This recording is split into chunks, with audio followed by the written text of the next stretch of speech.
अगर प्रभु का रोज चरणामृत पिया जाए और संतों के चरित्र सुने जाए तो अहंकार नष्ट हो जाएगा।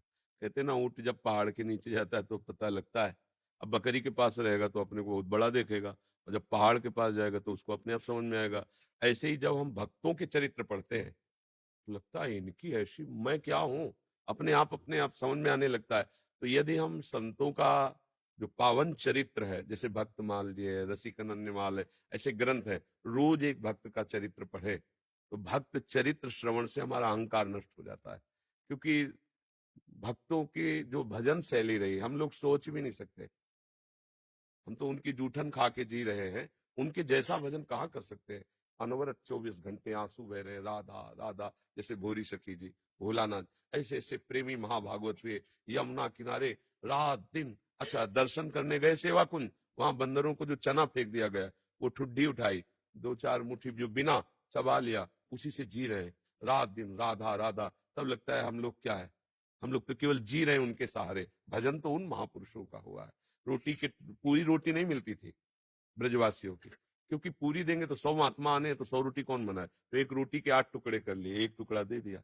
अब वो 4 घरों में गए तो 4 टुकड़ा मतलब एक रोटी, उसे खाया, 24 घंटा भजन कर। हम लोग कहाँ उनकी। तो जब हम संतों के चरित्र पढ़ते हैं तो हमारे अहंकार का पारा खत्म होने लगता है कि हम क्या है इनके आगे। अब जैसे अपने से नीचे को देखें तो लगता है हम तो भजन करते हैं, हम तो ऐसे हैं। और जब अपने से ऊंचे देखे तो लगता है हमारा भजन क्या है इनके आगे। तो सदैव भक्ति मार्ग में ऊपर की तरफ देखना चाहिए, बड़े महापुरुषों को देखना चाहिए, उससे अहंकार नष्ट हो जाता है। भक्तों का नाम स्मरण, भक्तों का चरित्र भक्ति को मजबूत करता है, भक्ति को प्रकाशित करता है, और भक्ति में अहंकार रोग न लग जाए वो सावधान रखता है। जब हम किसी भक्त का समर्पण देखते हैं तब लगता है यार देखो, ऐसे भी भक्त हुए कि साधु रूप में भगवान आए तो आरा चला दिया, मूरत ध्वज का चेत। यहाँ यहाँ हमारी दशा क्या है कि हर चीज अपनी है, गाएंगे जरूर, तन मन धन सब तेरा, क्या लागे मेरा, और अगर प्रभु कुछ ऐसा तो फिर नहीं होगा।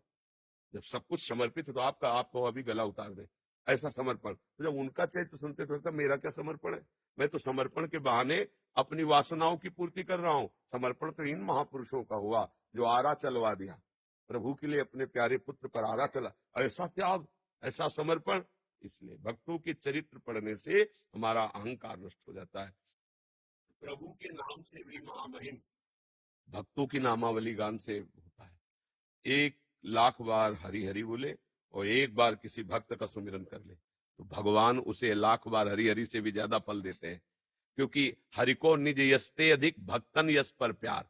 भगवान को अपने चरित्र से, अपने नाम से भी बढ़कर प्रिय भक्तों का लगता है। जब कोई भक्तों का यश गाता है तो भगवान प्रसन्न हो जाते हैं। जो कोई भक्तों का आश्रय ले लेता है तो पहले भगवान भक्त का आश्रय लेने वाले का कल्याण करते, फिर अपने भक्त का करते। जैसे गजराज भक्त है और ग्राह ने चरण पकड़े गजराज के, तो सबसे पहले भगवत प्राप्ति किसको हुई? ग्राह को। गजराज को तो बाद में खींचा, पहले उसे बैकुंठ भेजा, सुदर्शन चक्र के द्वारा स्पर्श करा, पहले बैकुंठ में। भक्त का चरण पकड़ ले तो भक्त चरण धरि भाव तरत भव सिंधु अगाधा, फिर अहंकार नहीं रहता है। तो भक्तों की नामावली गाए, भक्तों का चरित्र पढ़े और प्रभु का चरणामृत और नाम जप करे तो अहंकार रह ही नहीं जाएगा। और अहंकार अज्ञान के कारण लगता है। अच्छा, क्या कर सकते हैं हम, क्या कर सकते हैं? अभी मालिक हमारी नेत्र ज्योति हर ले, अभी खत्म। वाक शक्ति खत्म, बोल नहीं सकते। श्रवण शक्ति खत्म, सुन नहीं सकते। चलने की शक्ति खत्म, पैर खत्म। अभी लकवा मार जाए, अभी हार दिल फेल हो जाए, कुछ हम कुछ कर सकते हैं? तो आपसे भजन कराया जा रहा है, आप परिक्रमा दे रहे हो, आप तपस्या कर रहे हो, आप जितेंद्रिय, ये भगवान करा रहे हैं, तुम्हारी सामर्थ्य नहीं है। इसलिए जब ज्ञान हो जाता है तो अहंकार नहीं रहता। तो जब तक अभिमान रहता है तब तक फिर अच्छी भक्ति नहीं होती। अभिमान में भक्ति मानो जैसे रोगी हो गई हो, वो कर तो रहा है पर रंग नहीं आएगा। अभिमान नष्ट होकर जब दैन्यता से होता है तब भक्ति का रंग, और ये आता है भक्तों के संग से, प्रेमी महापुरुषों के संग से।